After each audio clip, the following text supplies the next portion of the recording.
Saludos amigos, bienvenidos una vez más a nuestra serie 28 creencias fundamentales de los adventistas del séptimo día. Hoy vamos a tratar acerca de tres estudios con los cuales concluimos la sección que tiene que ver con la salvación, las doctrinas de la salvación. Entre ellos trataremos el tema del gran conflicto. Asimismo trataremos sobre la vida, la muerte y la resurrección de Jesús. Y finalmente cerraremos con lo que tiene que ver con la experiencia de la salvación. Así que estos temas son realmente muy importantes y creemos que son la base fundamental para poder conocer y poder entender la gran lucha milenaria que se ha librado entre el bien y el mal y en el cual o en la cual nos encontramos también nosotros incluidos, no solamente como espectadores, sino también somos protagonistas de este gran drama que esperamos con la ayuda de Dios ha de concluir muy pronto. Así que pasamos inmediatamente a nuestro estudio de hoy y esperamos que sea de bendición para todos. Eh, y vamos a introducir primeramente con una declaración del libro Creencias de los Adventistas del Séptimo Día. Leemos allí, toda la humanidad está ahora envuelta en un gran conflicto entre Cristo y Satanás en cuanto al carácter de Dios, su ley y su soberanía sobre el universo. Este conflicto se originó en el cielo cuando un ser creado dotado de libre albedrío se saltó a sí mismo y se convirtió en Satanás, el adversario de Dios, que condujo a la rebelión a una parte de los ángeles. Satanás introdujo el espíritu de rebelión en este mundo cuando indujo a Adán y a Eva a pecar. El pecado humano produjo como resultado la distorsión de la imagen de Dios en la humanidad, el trastorno del mundo creado y posteriormente su completa devastación en ocasión del diluvio universal.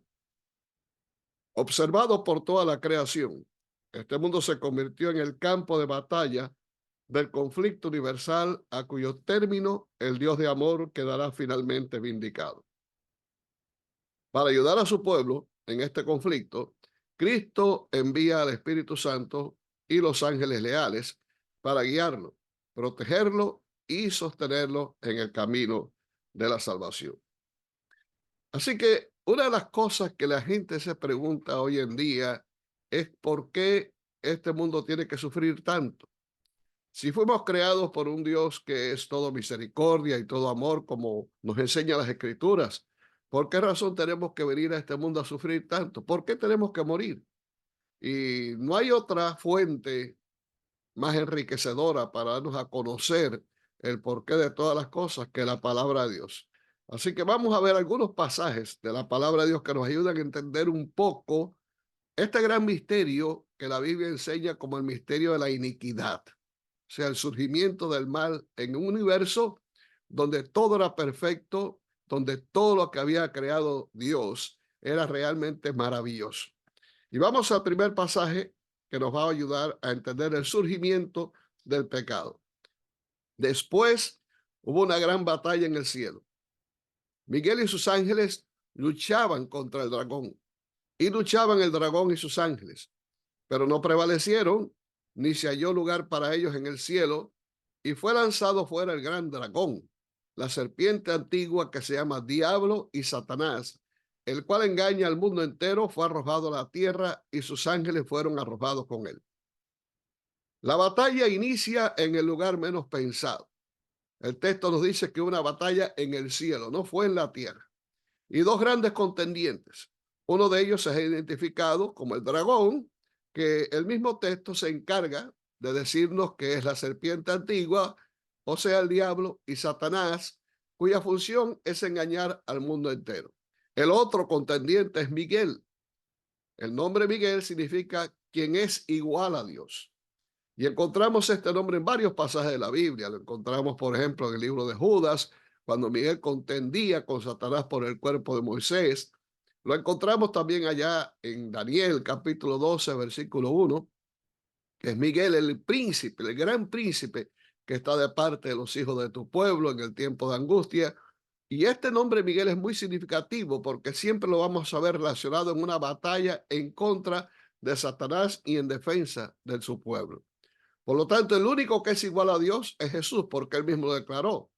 Él le dijo a Felipe, ahí en el aposento alto, y lo encontramos en Juan capítulo 14, versículo 6, el que me ha visto a mí, Felipe, ha visto al Padre. Por lo tanto, Jesús es la revelación de Dios al mundo. Él vino para mostrarnos cómo es realmente Dios. Y este Miguel no es otro que el mismo Jesús que se enfrenta a este ser extraordinario creado por el mismo Dios. Ahora tú te preguntas, ¿cómo es posible que Dios haya creado a Satanás? Bueno, Dios no creó a Satanás y por eso tenemos que ir entonces a otros pasajes de la Biblia para poder entender exactamente quién era este ser extraordinario. Tú eras el sello de la perfección, lleno de sabiduría y acabado de hermosura. En Edén, en el huerto de Dios estuviste. De toda piedra preciosa era tu vestidura, de cornalina, topacio, jaspe, crisólito, berilo y ónice, de zafiro, carbunclo, esmeralda y oro. Los primores de tus tamboriles y flautas estuvieron preparados para ti en el día de tu creación. Tú, querubín grande, protector, yo te puse en el santo monte de Dios. Allí estuviste. En medio de las piedras de fuego te paseabas. Perfecto eras en todos tus caminos desde el día que fuiste creado hasta que se halló en ti maldad.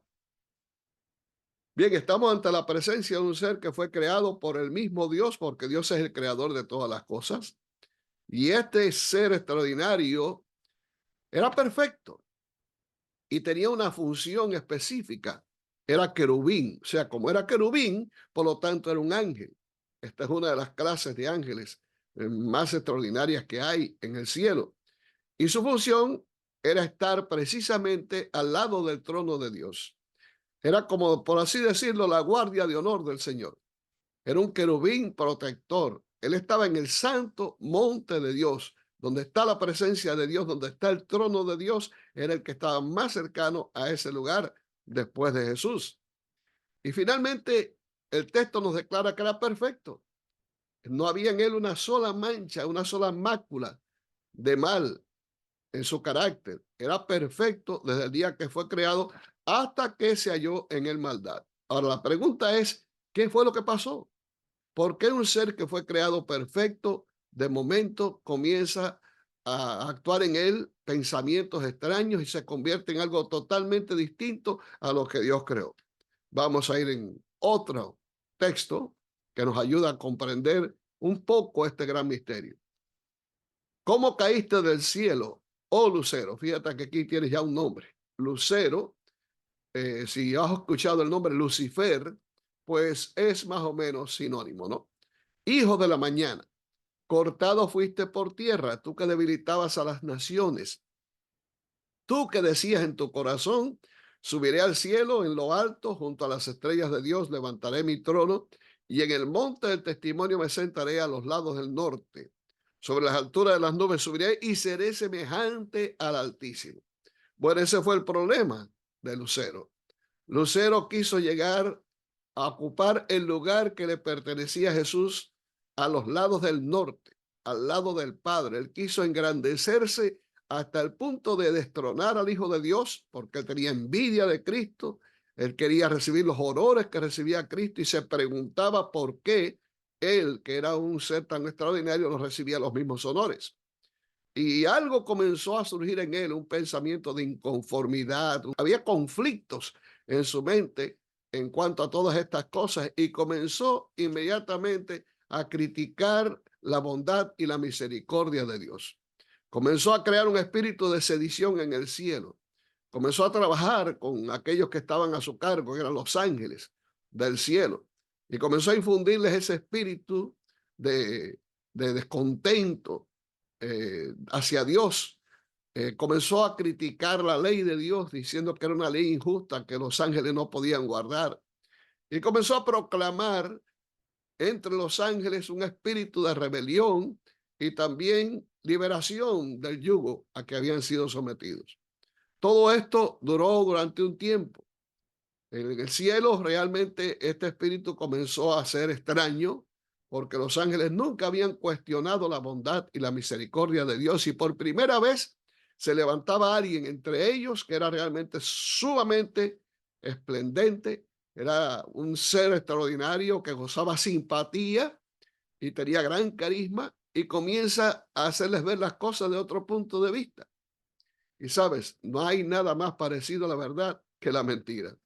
Así que los ángeles comenzaron a cuestionar también, no todos, como vimos en el texto de Apocalipsis, la tercera parte de los ángeles del cielo estuvieron de acuerdo con la postura de Lucifer. Se le invitó a los concilios celestiales, trataron el Padre, el Hijo, de disuadirlo de su posición, indudablemente. En este trío se encontraba también el Espíritu Santo, pero no hubo forma de lograrlo. Algunas veces se lograba avanzar algo en él.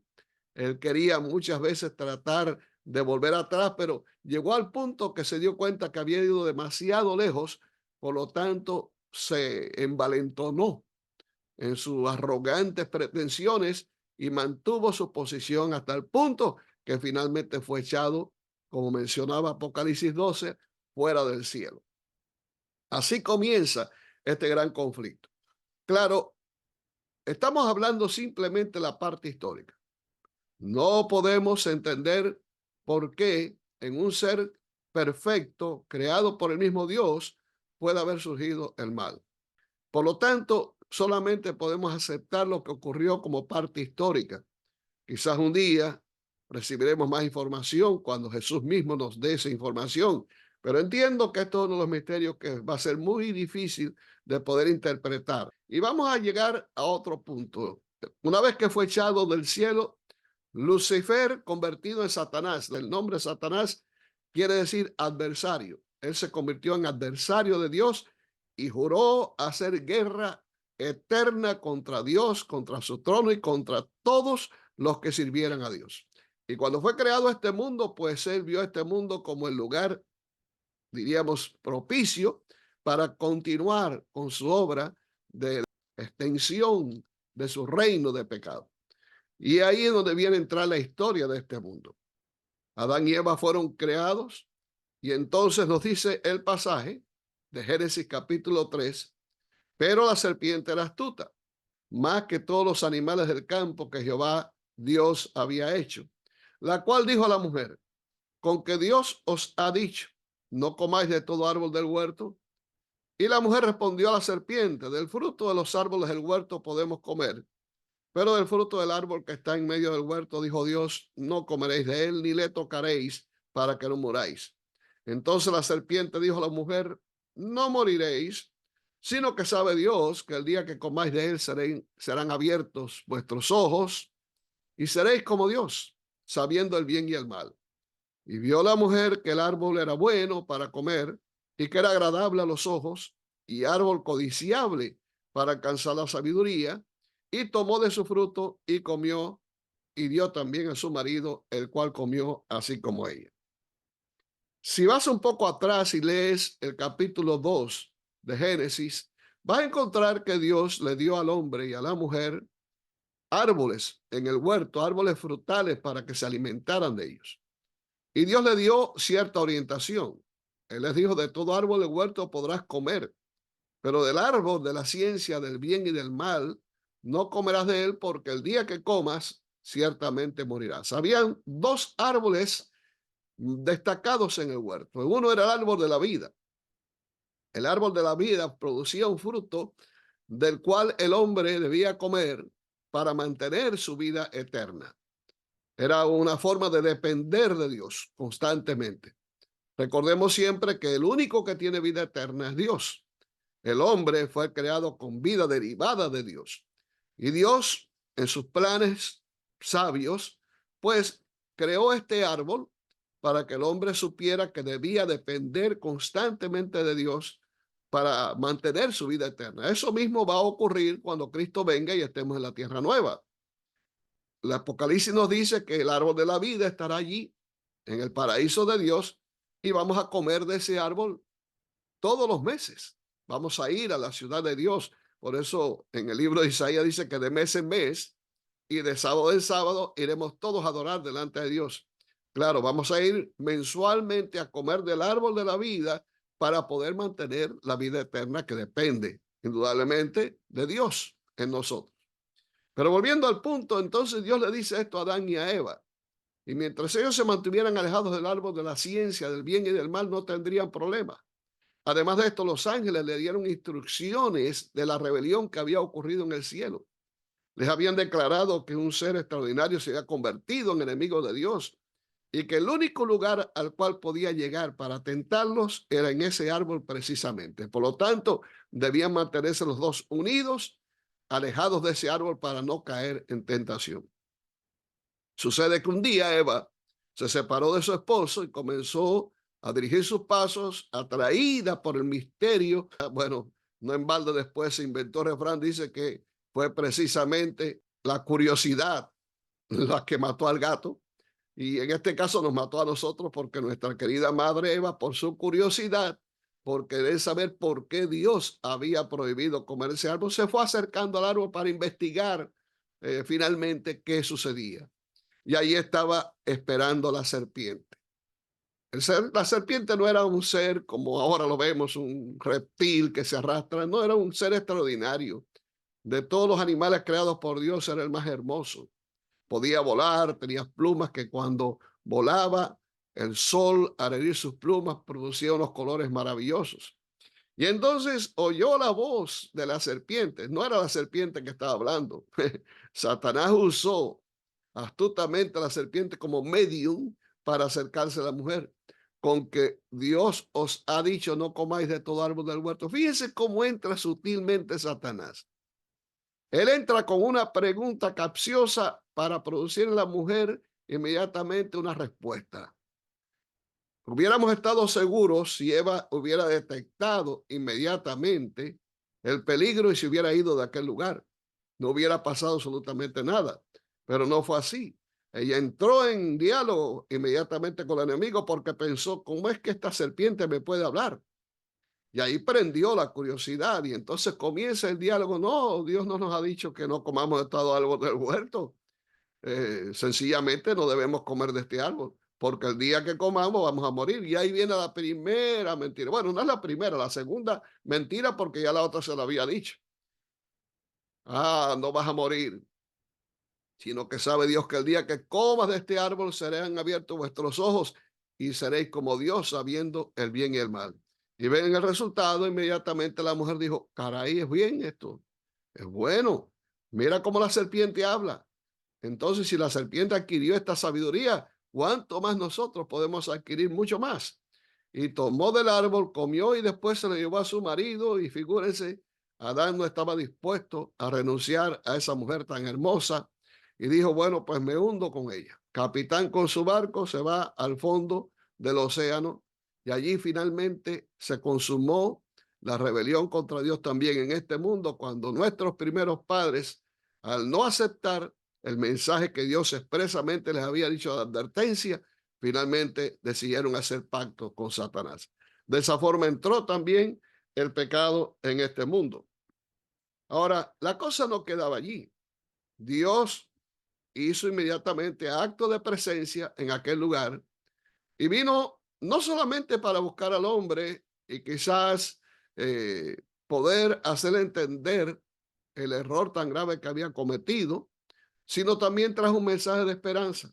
En ese mensaje de esperanza, Dios le dice a la mujer, que en este caso se convierte en un símbolo del pueblo de Dios a lo largo de los siglos, su iglesia, y también un mensaje a la serpiente, o sea, Satanás. Pondré enemistad entre ti y la mujer, o sea, habría una guerra abierta por todos los siglos entre la mujer y su descendencia y Satanás y los que le siguieran. Y entre tu simiente, la simiente de la mujer y la simiente suya. Esta te herirá en la cabeza y tú le herirás en el calcañar. La simiente de la mujer, Pablo dice que la simiente es Cristo, era la simiente prometida a Abraham, en la cual serían benditas todas las naciones de la tierra. Al venir Cristo a este mundo, entre otros los propósitos de su encarnación, era finalmente darle jaque mate a Satanás y destruirlo para siempre. Él vino para destruir las obras del diablo, pero para destruir también a Satanás. Y por esa razón, la guerra que fue declarada en el jardín del Edén ha llegado hasta nuestros días, una guerra sin cuartel. Y en esa guerra, pues indudablemente, Cristo también sufrió. Esa es la herida en el calcañar, cuando Él muere en la cruz del Calvario por nosotros. Pero la derrota de Satanás está declarada completamente. Al final del tiempo, Jesús va a hacer que se cumpla esa profecía al herir a la serpiente en la cabeza, que es una herida mortal. Lamentablemente, por causa de la rebelión del hombre, el pecado entró en el mundo y también dice el texto que por el pecado entró la muerte y así la muerte pasó a todos los hombres por cuanto todos pecaron. Pero recordemos, Dios tenía un remedio para el pecado y ese remedio está en Cristo. Y leemos lo que dice que mediante la vida de Cristo, de perfecta obediencia a la voluntad de Dios y en sus sufrimientos, su muerte y su resurrección, Dios proveyó el único medio para expiar el pecado humano. De manera que los que por fe aceptan esta expiación pueden tener vida eterna y toda la creación pueda comprender mejor el infinito y santo amor del Creador. Esta expiación perfecta vindica la justicia de la ley de Dios y la benignidad de su carácter, porque no solo condena nuestro pecado, sino también nos garantiza nuestro perdón. La muerte de Cristo es vicaria y expiatoria, reconciliadora y transformadora. La resurrección de Cristo proclama el triunfo de Dios sobre las fuerzas del mal y asegura la victoria final sobre el pecado y la muerte a los que aceptan la expiación. Ella declara el señorío de Jesucristo, ante quien se doblará toda rodilla en el cielo y en la tierra. Viene a nuestra mente el texto de Juan 3:16, porque de tal manera amó Dios al mundo, que ha dado a su Hijo unigénito para que todo aquel que en él cree no se pierda, mas tenga vida eterna. La respuesta de Dios al problema del pecado está en Jesús. Dios entregó lo más precioso que el cielo tenía, entregó a su Hijo para que viniera a morir por nosotros. Y no solamente por algunos, sino por todos los que creyeran en Él y le aceptaran como Salvador personal. Y sabes, cuando Dios entrega a su Hijo, Él se entrega a sí mismo. Por eso Pablo dice en 2 Corintios 5:19 que Dios estaba en Cristo reconciliando consigo al mundo, no tomándoles en cuenta a los hombres sus pecados, y nos encargó a nosotros la palabra de reconciliación. O sea, Dios mismo vino en la persona de su Hijo a sufrir este mundo, a padecer en este mundo. Este mundo se convirtió en el campo de batalla en el cual los grandes contendientes, Cristo y Satanás, durante el tiempo de vida de Jesús lucharon encarnizadamente y aparentemente quizás la batalla, vamos a decir que se la dio de parte de Satanás al morir Cristo en la cruz del Calvario. Lo que no sabía el diablo es que Cristo, al morir en la cruz, estaba finalmente consumando el plan de Dios para salvar a la humanidad y que resucitaría de la tumba victorioso para declarar ante la tumba: yo soy la resurrección y la vida, el que cree en mí, aunque esté muerto, vivirá. El apóstol Pablo en Romanos capítulo 3, versículos 24 y 25 nos dice que somos justificados gratuitamente por su gracia, mediante la redención que es en Cristo Jesús, a quien Dios puso como propiciación por medio de la fe en su sangre, para manifestar su justicia, a causa de haber pasado por alto en su paciencia los pecados pasados. Dios puso en el olvido nuestra deuda. Él condonó nuestra deuda de pecados cuando nosotros conocimos a Jesús. Al aceptar a Jesús como Salvador personal, todo tu pasado es borrado definitivamente. Y entonces te da una nueva oportunidad en Cristo Jesús. Es expiado tu pecado completamente.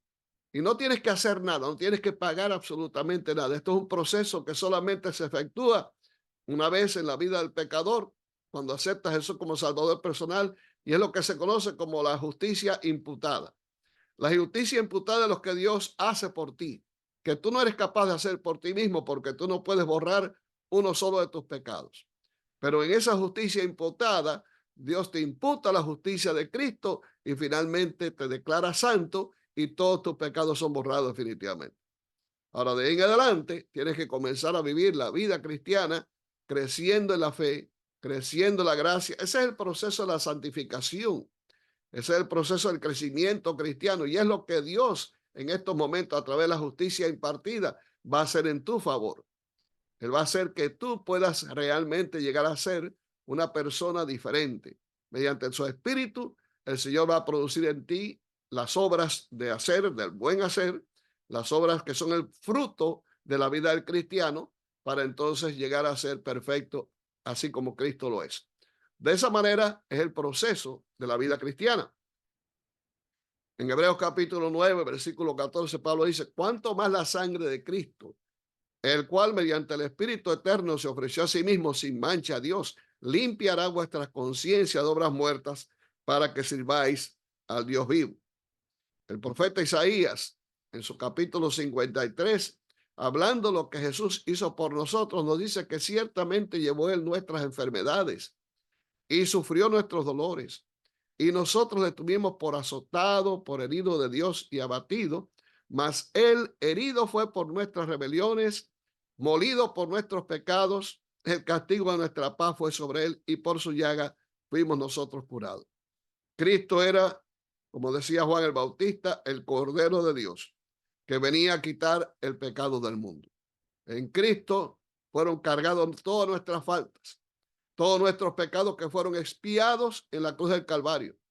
Cuando Cristo pronunció aquella célebre exclamación, consumado es, finalmente se había declarado no solamente la destrucción de Satanás, sino liberación total para todos aquellos que habían estado encerrados en el cautiverio del pecado durante toda su vida. Todos aquellos que murieron antes de Cristo, con su fe cifrada, su esperanza cifrada en la salvación, quedaron finalmente sellados para vida eterna. Por esa razón es que el apóstol Pablo nos dice que nosotros, una vez que aceptamos el sacrificio de Cristo en nuestra vida, debemos tratar de mantener una vida correcta, una actitud correcta, tratando de cada día ser mejores, teniendo en cuenta de que nuestra vida no nos pertenece, porque somos propiedad de Dios. Fuimos creados por Dios, pero a la vez fuimos comprados por Dios por un gran precio. Pablo dice, o ignoráis que vuestro cuerpo es templo del Espíritu Santo, el cual está en vosotros, el cual tenéis de Dios y que no sois vuestros, porque habéis sido comprados por precio. Glorificad pues a Dios en vuestro espíritu y en vuestros cuerpos, los cuales son de Dios. Tu vida no es tuya, tu vida es de Dios, pertenece a Dios. Tu cuerpo no es tuyo, tu cuerpo pertenece a Dios. Eres una criatura de Dios. Eres algo maravilloso porque fue Dios el que te creó. Y Él te creó para que fueras alabanza de su nombre. Por esa razón debes cuidar tu cuerpo, tú debes cuidar tu salud, tú debes cuidar cómo tú piensas, tú debes cuidar lo que tú haces, porque todo lo que contribuya para el deterioro de tu cuerpo, para causar daño a tu mente, a tu salud, se convierte en pecado porque estás destruyendo la obra de Dios. Por lo tanto, debemos cuidar siempre lo que a Dios le pertenece. Ahora bien, gracias a la muerte de Cristo se logra otro resultado maravilloso, y es que a través de esto, a través de ese gran milagro de la resurrección de Jesús, se garantiza la resurrección de todos aquellos que murieron en Cristo y confiados en que serían salvos un día. Pablo dice, porque si los muertos no resucitan, tampoco Cristo resucitó. Y si Cristo no resucitó, vuestra fe es vana. Aún estáis en vuestros pecados. Entonces también los que durmieron en Cristo perecieron. Si en esta vida solamente esperamos en Cristo, somos lo más digno de conmiseración de todos los hombres. Mas ahora Cristo ha resucitado de los muertos. Primicias de los que durmieron es hecho. Por lo tanto, nuestra mayor garantía de que vamos a resucitar de entre los muertos para estar con Jesús es la misma resurrección de Cristo. Y eso es una de las cosas maravillosas y quizás uno de los grandes misterios que no podamos entender. ¿Puede alguien resucitar después que ya está deshecho en la tumba? Para los hombres quizás sea imposible, pero para Dios todo es posible. De manera que podemos creer y confiar plenamente que aunque después de deshecha nuestra piel, ya seamos polvo sencillamente, como decía Job, en nuestra propia carne, con nuestros propios ojos, vamos a ver a nuestro Dios. Porque poderoso es Dios para resucitar a los que murieron en Jesús. Confiemos en esa promesa porque esa es la que nos alienta, es lo que nos anima a seguir adelante. Pablo decía también en Hebreos. Ahora bien, el punto principal de lo que venimos diciendo es que tenemos tal sumo sacerdote, el cual se sentó a la diestra del trono de la majestad en los cielos, ministro del santuario y de aquel verdadero tabernáculo que levantó el Señor y no el hombre. Una vez que Cristo resucita, asciende al cielo y comienza entonces otro ministerio, que es el ministerio de intercesión ante el Padre por aquellos que creen en Él y confían en su nombre. Cristo en estos momentos está intercediendo diariamente por ti y por mí. Es el continuo del cual hablaba Daniel, el continuo servicio del Señor.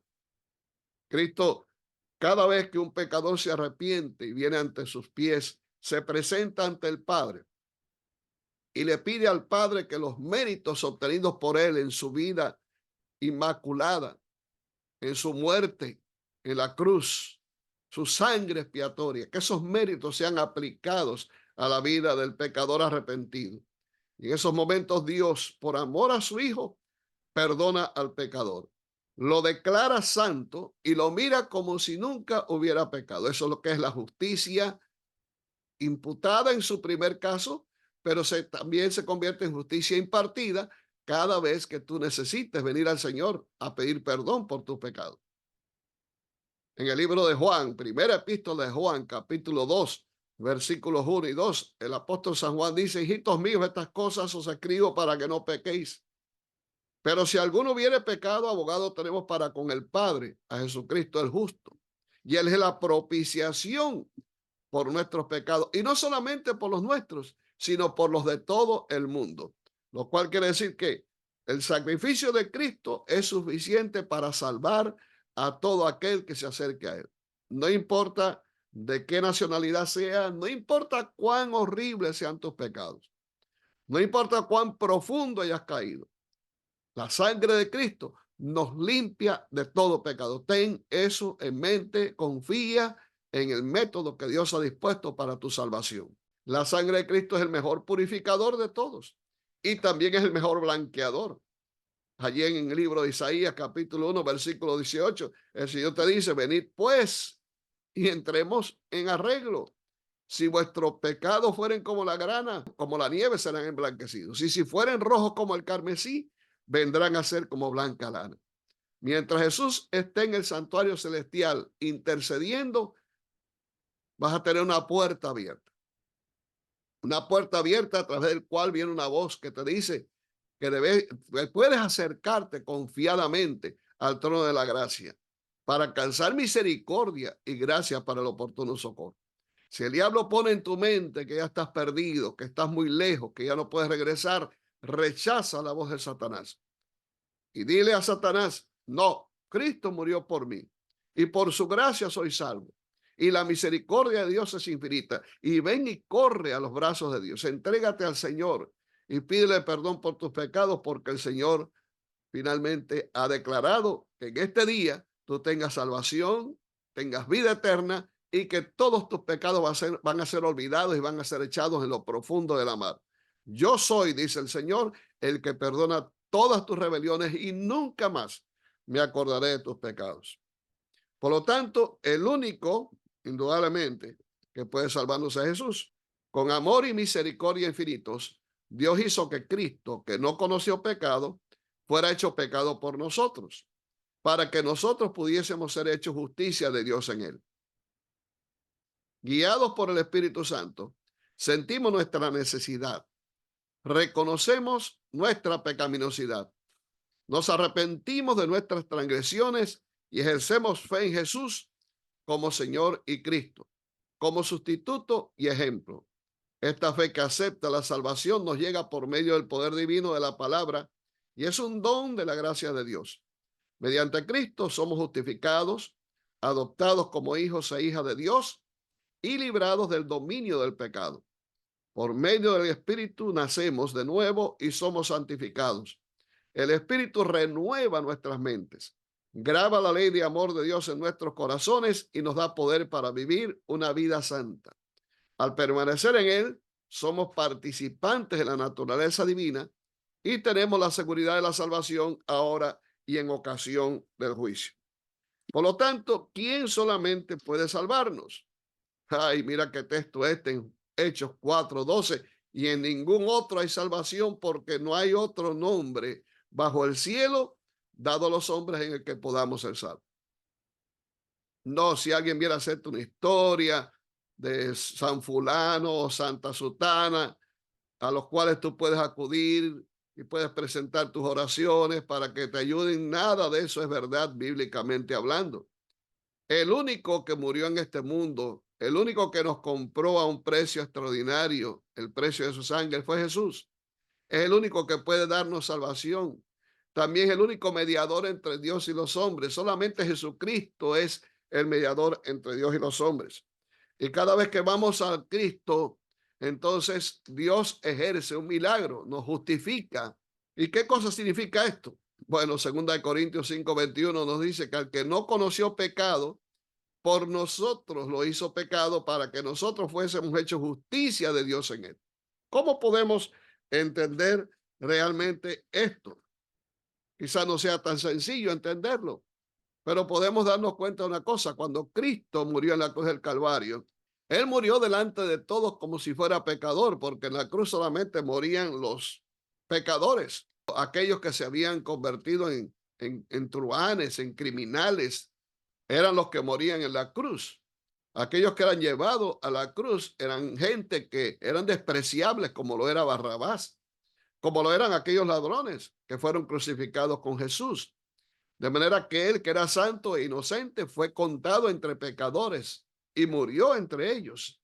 Pero no, Jesús no era pecador, Jesús era santo y era inocente. Pilato mismo lo declaró, no hay ningún delito en él. Pero el santo e inocente iba a morir en lugar de Barrabás. Él ocupó el lugar que le pertenecía a Barrabás. Fue hecho pecado porque Dios cargó, como dice Isaías, el pecado de todos nosotros. Era el cordero que iba a cargar con los pecados de todo el mundo. Por lo tanto, el tipo y el antitipo se encontraban en ese momento. En el rito típico, el corderito era el que recibía la confesión del pecador y moría en lugar del pecador.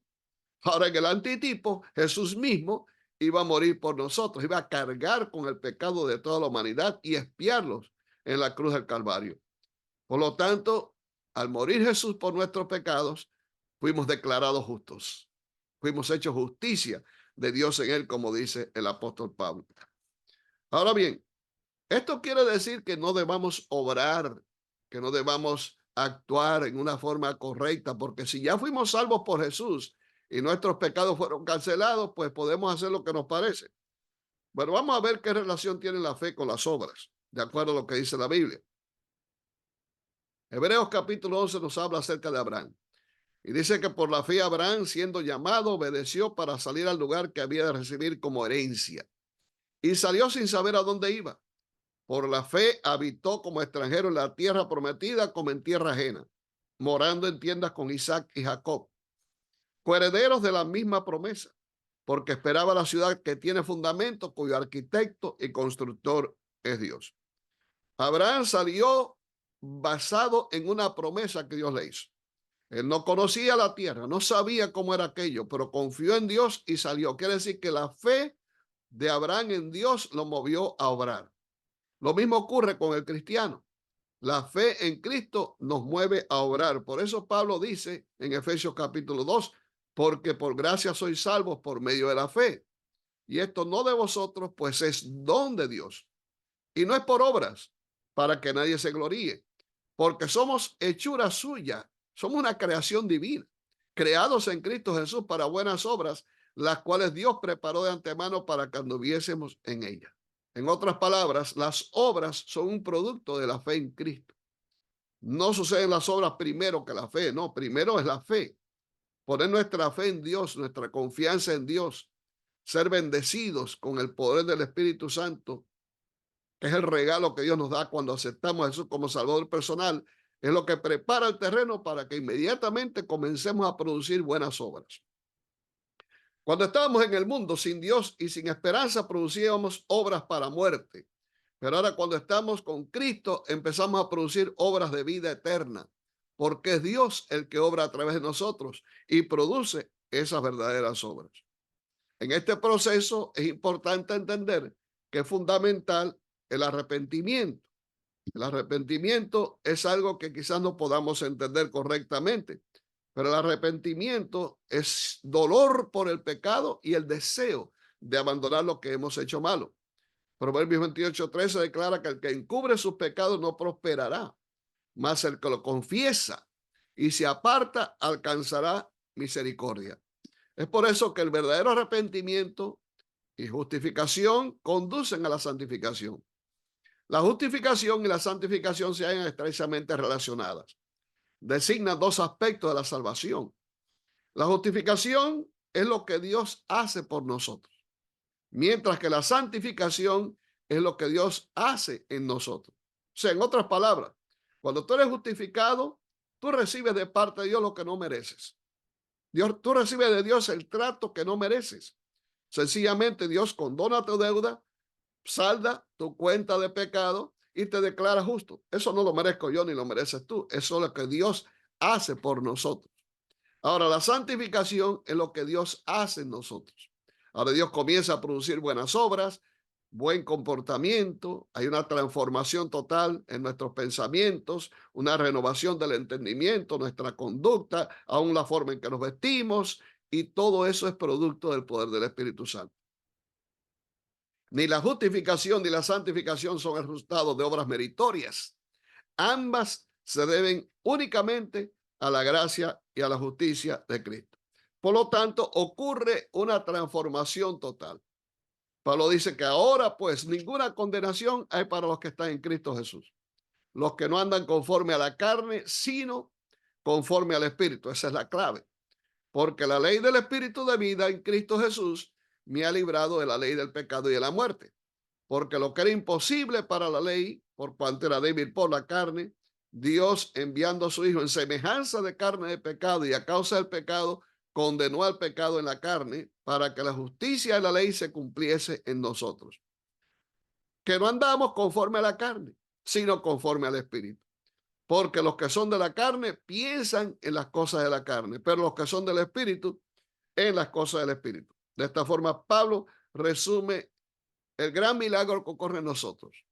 Si tenemos al Espíritu Santo, producimos obras buenas. Si no tenemos al Espíritu Santo y obramos conforme al hombre de pecado, producimos obras malas. Así de sencillo es. Por lo tanto, si estamos en Cristo, no hay condenación porque vivimos la vida pura y santa que el Señor quiere que vivamos. Él pone en nosotros su Espíritu Santo para que entonces abunden todas esas cualidades que presenta este pasaje. El fruto del Espíritu es amor, es gozo, es paz, es paciencia, es benignidad, bondad, fe, mansedumbre, templanza. Contra tales cosas no hay ley, pero los que son de Cristo han crucificado la carne con sus pasiones y también sus deseos. Hay una linda experiencia también en la salvación y en el futuro. Tenemos que entender que la vida cristiana es una vida continua. La santificación es un proceso que dura toda la vida. Es una carrera que nunca concluye y concluirá solamente cuando Jesús venga por nosotros. Pablo decía, hermanos, yo mismo no pretendo haberlo ya alcanzado, pero una cosa hago, olvidando ciertamente lo que queda atrás y extendiéndome a lo que está delante, prosigo a la meta, al premio del supremo llamamiento de Dios en Cristo Jesús. Y ese debe ser nuestro blanco. Debemos continuar, debemos seguir avanzando, debemos seguir luchando con el poder de Dios para alcanzar finalmente la perfección en Cristo. La batalla es dura, pero tenemos a nuestro lado nuestro principal aliado, que es el poder del Espíritu Santo. Avancemos pues por la fe, sigamos adelante, que muy pronto vamos a estar con Jesús. Dios te bendiga, es mi deseo y mi oración, que el Señor te acompañe y que el Señor te guarde. Y nos vemos entonces en la próxima oportunidad. A todos aquellos que están acompañándome en estos estudios, Si no lo han hecho, por favor, les pido que se suscriban a mi canal. De esa forma van a contribuir a que mi ministerio pueda seguir siendo más efectivo y que estos videos puedan llegar a muchas personas que no conocen todavía de Jesús y necesitan recibir el mensaje de salvación. Dios les bendiga, que Dios les guarde.